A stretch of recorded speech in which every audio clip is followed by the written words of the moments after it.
I'm Tatiana Popovich. I am a senior at Colorado Mesa, and I am a general theater major. And in the show, She Kills Monsters Virtual Realms, I designed for Vera, Farah, Ronnie Orcus, Tina and Gabby, both evil and otherwise, as well as Calliope and Kelly. Things are a little different, and there's a curveball for everybody in whatever we do, and that was no exception to when I was designing. And it was really interesting to see how I needed to change my designs for something that's not considered usual theater. And you really have to think a lot more about, well, okay, how much of them are we going to see? How's this different on camera? Farah's actually the first one I started designing on because she was the one I was the most excited for.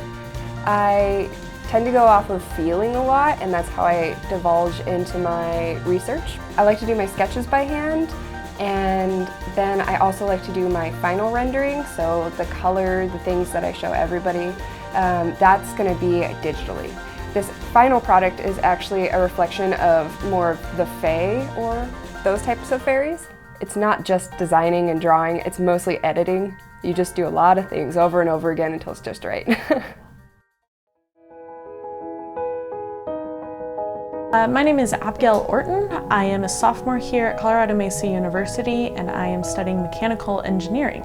I joined the theater department my freshman year, and I've been working here ever since. For She Kills Monsters, I designed and made all the props and all the puppetry. That includes all the weapons, as well as the Beholder and Tiamat, the five-headed dragon. I worked in conjunction with the design and the animation crew, as they have been trying to bring the Dungeons & Dragons world to life on an animated scale. But for the real world with the puppetry, you'll see it very much as a real world. This is not a dragon, this is a representation of the dragon. As a mechanical engineer, it's definitely made it a lot easier for me because I'm able to actually consult with a number of my professors. If I want it to move this way, what would I do? The dragons alone, I can say easily had probably 52 hours worth of work into them. I'm most excited to see the puppets in action. This is the first time I've ever worked on something like this, and to be able to see the puppets and the animation together is just going to be really phenomenal.